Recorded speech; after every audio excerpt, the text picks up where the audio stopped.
नमस्कार, one India Hindi में आपका स्वागत है। मैं हूं शिखा धूरिया। मुंबई में अलायंस एयर की बड़ी लापरवाही सामने आई है।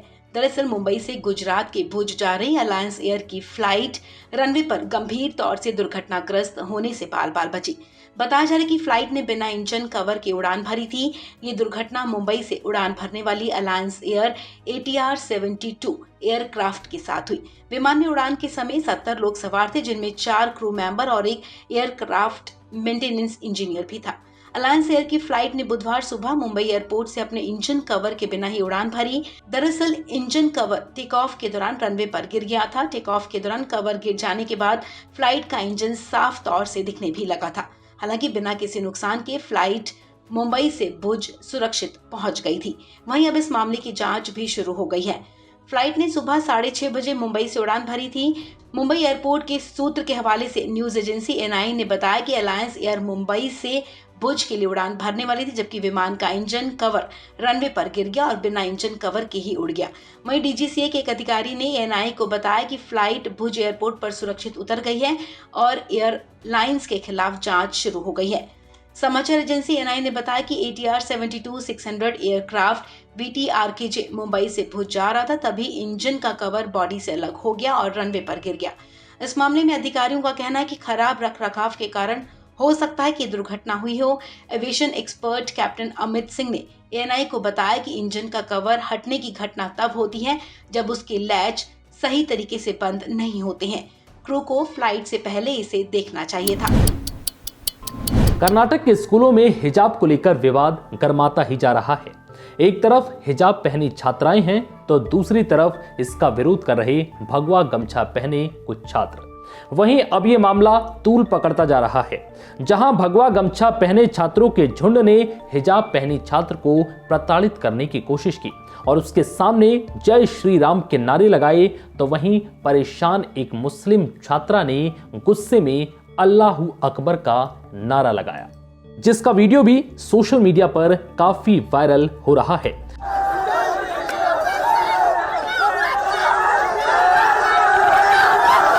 जिसके बाद से इस मामले ने अब और तूल पकड़ लिया है।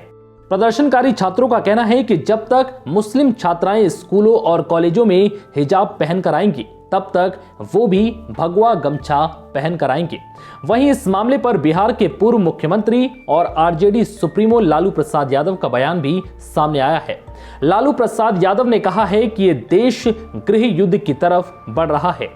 इससे पहले प्रियंका गांधी, असदुद्दीन ओवैसी समेत कई राजनेताओं ने इस पर प्रतिक्रिया दी है। अलग अलग प्रदेश के राजनेता इस मामले पर बटे हुए नजर आ रहे हैं। बता दें कि कर्नाटक के स्कूल कॉलेजों में धार्मिक लिबास हिजाब पर रोक के आदेश के बाद बवाल मचा हुआ है। विवाद कर्नाटक और वहां के स्कूलों कॉलेजों से होते हुए देश के बाकी हिस्सों में भी पहुंच गया है। इस पर अब अलग अलग पार्टियों के नेता भी आमने सामने हैं।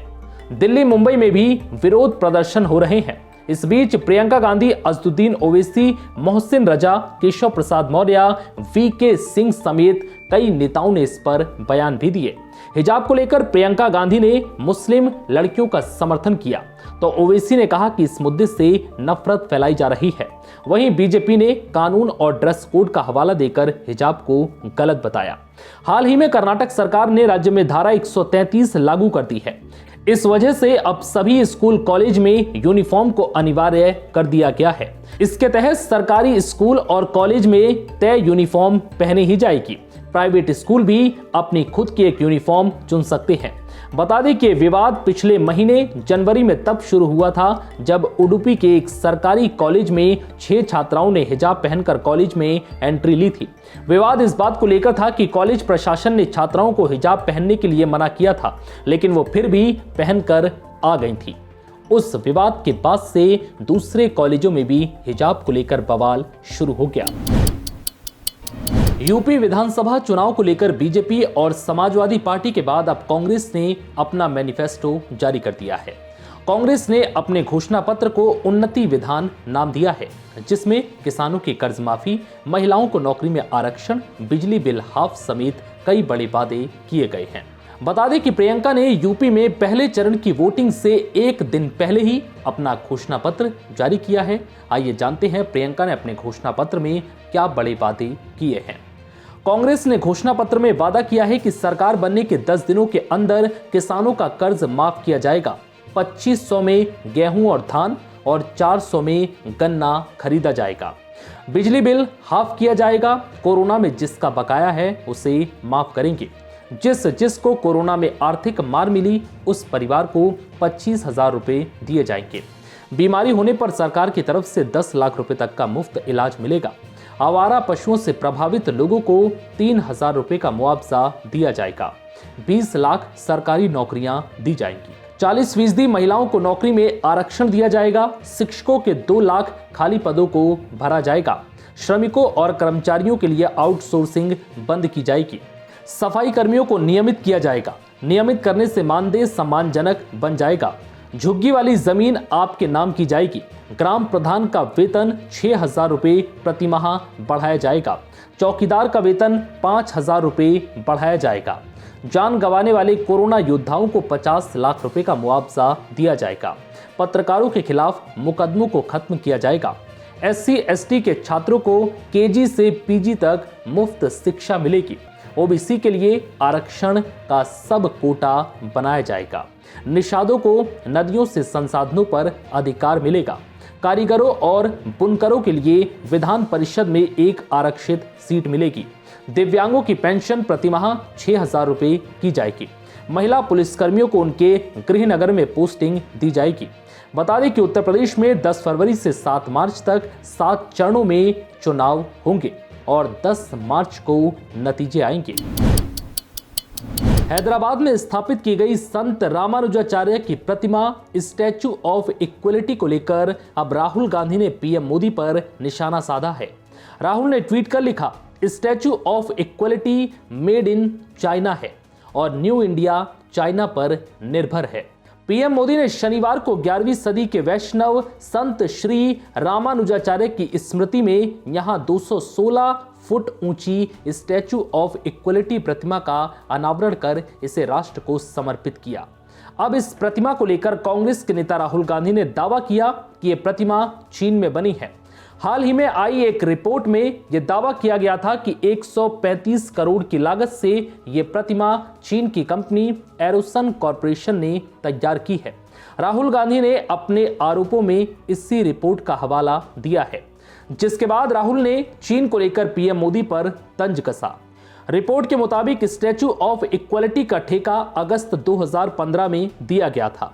प्रतिमा का बड़ा हिस्सा चीन में ही तैयार किया गया है और इसे 1600 टुकड़ों में भारत लाया गया था। प्रतिमा की स्थापना में करीब 15 महीनों का समय लगा और शुरुआत में एक भारतीय कंपनी भी प्रतिमा के ठेके के लिए बोली लगाने वाली कंपनियों में शामिल थी। बताया जा रहा है कि स्टैचू ऑफ इक्वलिटी दुनिया की दूसरी सबसे ऊंची बैठी हुई प्रतिमा है। इस प्रतिमा को बनाने में मिश्र धातु पंच लोहा, जिसमें तांबा, चांदी, सोना, जस्ता और टाइटेनियम शामिल है, इन सभी चीजों का इस्तेमाल किया गया है। बता दें कि रामानुजाचार्य ने राष्ट्रीयता, लिंग, नस्ल, जाति और पंथ की परवाह किए बिना हर इंसान की भावना के साथ लोगों के उत्थान के लिए अथक प्रयास किया था। श्री रामानुजाचार्य की समानता के संदेश की सराहना करते हुए प्रधानमंत्री ने कहा था कि उनकी सरकार इसी भावना वाले सबका साथ, सबका विकास, सबका विश्वास और सबका प्रयास के मंत्र के साथ देश के नए भविष्य की नींव रख रही है। उन्होंने कहा कि विकास हो, सबका हो, बिना भेदभाव हो, सामाजिक न्याय सबको मिले, बिना भेदभाव मिले। जिन्हें सदियों तक प्रताड़ित किया गया वो पूरी गरिमा के साथ विकास के भागीदार बने। इसके लिए आज का बदलता हुआ भारत एकजुट प्रयास कर रहा है। लेकिन अब राहुल गांधी इस प्रतिमा को लेकर पीएम मोदी पर हमलावर हैं। संसद में प्रधानमंत्री नरेंद्र मोदी के बयान की चर्चा हो रही है। वहीं एक बयान का जमकर विरोध भी हो रहा है और वो बयान है आंध्र प्रदेश से काटकर तेलंगाना राज्य बनाने का। राज्यसभा में पीएम मोदी ने यह बयान दिया। इसके बाद विरोध शुरू हो गया। तेलंगाना के सत्तारूढ़ टीआरएस पार्टी राज्य भर में विरोध प्रदर्शन कर रही है। टीआरएस के मंत्री, विधायक सभी सड़कों पर उतर आए हैं। दिल्ली में महात्मा गांधी की प्रतिमा के सामने टीआरएस सांसद ने विरोध जताया है। तेलंगाना 2014 में तेलंगाना बन गया, सेपरेट स्टेट हो गया। अभी 8 इयर्स हो गया। 8 साल में तेलंगाना हर एक जगह हमारा लीडर केसीआर का जी का वजह से हम लोग का काफ़ी अच्छी तरह से डेवलपमेंट कर रहा है। जो तेलंगाना बनने के टाइम में जो एपी रिऑर्गनाइजेशन एक्ट 2014 बोलता है, उसका अनुसार जो है ना हमारा स्टेट को जो जो मिलना चाहिए अगर वो दे के उसका बारे में बोलने से अच्छा रहता था। वो आज तक जो है ना एक भी उसमें अंदर जो है ना एक भी हम लोगों को दिया नहीं है। दूसरा तरफ से जो है ना इस तरह से जो है ना तेलंगाना बन के 8 साल का बाद ऑनरेबल प्राइम मिनिस्टर इस तरह से जो बात कर रहा है वो थोड़ा पूरा तेलंगाना का लोगों के लिए, तेलंगाना के लिए अच्छा नहीं है। चलिए आपको बताते हैं आखिर पीएम मोदी ने क्या कहा था जो इतना विवाद हो रहा है। दरअसल प्रधानमंत्री मोदी ने मंगलवार को राज्यसभा में धन्यवाद प्रस्ताव पर बोलते हुए तेलंगाना का जिक्र किया था और कहा था कि कांग्रेस ने अपने नेताओं तक को नहीं छोड़ा है। कांग्रेस ने आंध्र प्रदेश का बंटवारा किया था, माइक बंद कर दिए गए थे, मिर्ची स्प्रे की गई थी, कोई चर्चा नहीं हुई। क्या ये तरीका ठीक था? क्या ये लोकतंत्र था? इस बयान के बाद ही बवाल शुरू हो गया। ऐसे में देखना होगा कि कब तक ये सियासी बवाल थमता है। इस खबर में इतना ही। बाकी खबरों के लिए बने रहिए वन इंडिया हिंदी के साथ।